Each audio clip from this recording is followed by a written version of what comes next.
서기 13세기 동아시아 대륙은 거대한 폭풍에 휩싸였습니다. 칭기즈칸의 손자 쿠빌라이 칸이 세운 몽골 제국은 전 세계를 호령하며 역사상 유례없는 대제국을 건설했습니다. 작은 나라 고려 또한 그들 앞에서 바람 앞에 등불 같았으니 나라의 독립성은 위협받고 왕의 권위는 땅에 떨어졌습니다. 모두가 절망의 늪에 빠져 항복을 논하던 그때 고려의 한 왕이 스스로 강대국의 심장부로 걸어 들어갔습니다. 겉으로는 무릎 꿇는 듯 보였으나 속으로는 무신정권이라는 내부의 적을 제거하고 무너진 왕권을 회복하려는 치밀한 계략을 품고 있었으니 그는 강대국의 힘을 빌려 자신의 왕국을 구원하려 했습니다. 그의 이름은 원종. 오늘 우리는 몽골 제국의 최고 지도자 쿠빌라이 칸 앞에서 원종이 펼친 위험한 외교와 고독한 선택 속에 숨겨진 왕의 고뇌, 그리고 고려 백성들이 남긴 지울 수 없는 강렬한 생존의 흔적을 추적합니다. 굴종인가 실리인가? 그들의 기나긴 줄다리기 속으로 들어가 보겠습니다. 자는 일신, 묘는 원종, 시오는 수뇨대왕이며 원나라가 추중한 시오는 충경왕입니다. 제23대 고종과 아네테후의 맏아들이며 휘는 처음에는 전이었다가 식으로 바꾸었습니다. 원종의 휘에 대해서는 고구려의 제16대 고국원왕과 관련된 에피소드가 있습니다. 원종이 신하 백승현의 주청대로 자신의 휘를 고대 서주의 성군 강왕의 이름과 같게 바꾸려다가 하필 그 이름이 평양성 전투에서 유시를 맞고 비명횡사한 고국원왕의 휘와 같다는 것을 알고 기겁해 그냥 옛날 이름 그대로 썼다는 기록이 남아 있습니다. 해동천하 고려의 마지막 해동천자라는 주장도 있는데 고려가 외왕내제 체제였다는 것을 긍정하면 그렇게 볼 여지도 있지만 항목에도 있듯 학계에서도 찬반양론이 있는 주제라 확정할 순 없습니다. 그러나 아버지 고종 때 최씨 정권이 타도당한 후 무신 정권의 별다른 간섭 없이 왕위에 올랐고 그 이후에도 무신 정권은 이어졌으나 최씨 정권 집정자들 같은 권씨는 없어야 한다는 암묵적 합의가 이뤄진 상태라 원종은 최씨 집안 덕택에 즉위하고 왕권을 보존했던 완전 허수아비였던 부친과는 달리 어느 정도 권력은 갖고 있었습니다. 때문에 김준, 이면 같은 무신 집정자들을 그 잘못한 부분을 공문을 근거로 찾아내 소환하여 갈구고 면박 주는 등 우리가 아는 이미지와는 꽤 달랐습니다. 13세기 고려는 몽골 제국의 침략이라는 초유의 국가적 위기를 겪고 있었습니다. 1231년부터 이어진 몽골군의 무자비한 침략은 고려를 폐허로 만들었습니다. 왕실은 강화도로 천도하여 몽골에 맞섰지만 육지에 남겨진 백성들은 무방비 상태로 몽골군의 약탈과 학살에 노출되었습니다. 이 시기는 고려 무신 정권이 몽골과의 항전과 화친 사이에서 갈피를 잡지 못하며 나라를 이끌던 혼란의 시기였습니다. 이러한 암울한 상황 속에서 몽골 제국은 새로운 전성기를 맞이했습니다. 바로 칭기즈칸의 손자인 쿠빌라이 칸의 시대였습니다. 쿠빌라이는 몽골 제국의 5대 칸이자 중국 전역을 정복하고 원나라를 건국하며 대륙의 패자로 등극했습니다. 그의 압도적인 군사력과 정치적 영향력은 고려에게도 피할 수 없는 현실이었습니다. 이제 고려는 내부의 무신 정권이라는 문제와 외부의 몽골 제국이라는 거대한 압력 사이에서 생존을 위한 고독한 선택을 해야만 했습니다. 제24대 왕 원종은 1259년에 즉위했지만 그의 통치권은 무신 정권의 최고 실력자들에 의해 철저히 무력화되어 있었습니다.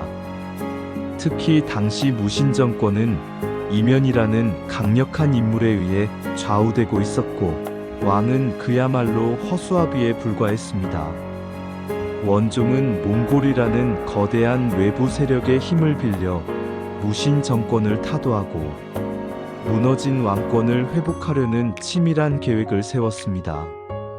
원종은 즉위 직후 몽골의 칸이 계승 다툼에 휘말린 쿠빌라이와 아리크부카 사이에서 쿠빌라이 칸을 지지하는 과감한 정치적 결정을 내렸습니다. 그리고 1270년 원종은 직접 쿠빌라이 칸을 만나러 대도 오늘날 베이징로 향하는 위험천만한 길에 올랐습니다. 이는 고려의 왕이 직접 외국의 황제를 아련하는 전례 없는 일이었습니다. 쿠빌라이 칸을 아련한 원종은 매우 대담한 제안을 했습니다. 그는 몽골의 강력한 힘을 빌려 고려의 내부 문제를 해결하려는 이른바 EJ 전략을 펼쳤습니다. 첫 번째는 세자와 몽골 공주와의 혼인을 요청하는 것이었습니다. 이는 고려 왕실이 몽골 황실의 부마국이 되어 몽골의 보호를 받으면서 고려 왕실의 정통성과 지위를 확보하려는 외교적 시도였습니다. 두 번째는 몽골 군사를 고려에 파병해달라는 요청이었습니다. 명분은 강화도에서 개경으로 환도하는 것을 방해하는 무신 정권을 제거하기 위함이었습니다. 쿠빌라이 칸은 청혼 요청은 너무 서두르는 것이라며 시간을 두고 결정하자고 했지만 군대를 고려에 보내달라는 원종의 요청은 받아들였습니다. 당시 몽골은 고려를 직접 지배하는 것보다 자신들의 영향력 아래에 두고 조공을 받는 부마국으로 삼는 것이 더욱 효율적이라고 판단했던 것으로 보입니다. 쿠빌라이 칸의 지원 약속은 원종에게 강력한 무기가 되었습니다. 원종의 계략은 성공적이었습니다. 쿠빌라이 칸의 지지를 등에 업은 원종은 몽골군의 힘을 빌려 무신 정권의 잔재들을 강력하게 압박했습니다. 당시 정권을 잡고 있던 이면은 근심 속에 사망했고 그의 아들 이뮤무가 뒤를 이어 정권을 잡았습니다. 이뮤무는 몽골군의 파병과 개경 환도를 거부하며 맞섰지만 왕실 내에서 일어난 정변으로 살해당하며 100년간 이어졌던 무신 집권 시대는 마침내 종결되었습니다. 무신 정권의 타도는 원종의 가장 큰 수건이었습니다. 그는 몽골이라는 거대한 외부의 힘을 이용해 내부의 적을 제거하고 왕권을 회복하는 데 성공한 것입니다. 이로써 고려 왕실은 비록 몽골의 간섭을 받게 되지만 실질적인 통치권을 다시 찾아 개경으로 환도할 수 있었습니다. 강화도 천도 이후 40여 년간 지속된 고려 왕실의 유배 생활도 끝을 맺었습니다. 그러나 몽골의 힘을 빌려 왕권을 회복한 대가는 컸습니다. 고려는 몽골에 완전히 굴복하지는 않았지만 사실상 원나라의 부마국이 되어 내정 간섭을 받기 시작했습니다. 고려의 왕들은 몽골에 충성한다는 의미로 이름 앞에 충자를 쓰게 되었고 몽골 황실과의 혼인이 강요되었습니다. 고려의 왕실은 몽골 황실의 외척이 되었으며 정치적으로도 원나라의 압력이 강해졌습니다. 원종의 선택은 굴종인가 실리인가? 역사학자들마다 평가는 엇갈립니다.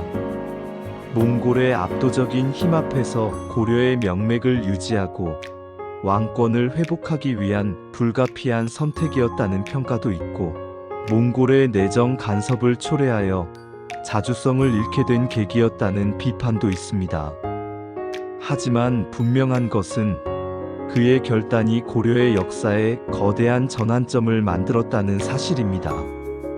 원종과 쿠빌라이 칸의 만남은 고려 왕실의 운명을 결정지은 역사적 사건이었습니다. 원종은 몽골의 힘을 빌려 무신 정권이라는 내부의 적을 제거했지만 동시에 몽골의 깊은 간섭이라는 새로운 숙제를 안게 되었습니다. 그의 고뇌에 찬 선택은 고려 왕조에 영원히 지워지지 않는 줄다리기의 흔적으로 남아있을 것입니다. 강대국 사이에서 생존해야 했던 작은 나라의 비극적이지만 영리한 선택. 원종의 이야기는 오늘날 우리에게 국가적 위기 앞에서 리더가 어떤 선택을 해야 하는지, 그리고 굴종과 실리 사이의 아슬아슬한 줄타기의 의미는 무엇인지 깊은 질문을 던지고 있습니다. 이야기 한국사 고려편 왕과 백성의 숨은 이야기. 다음 편에서는 또 어떤 궁중의 은밀한 야화가 우리를 기다리고 있을까요? 긴 시간 함께 해주셔서 감사합니다.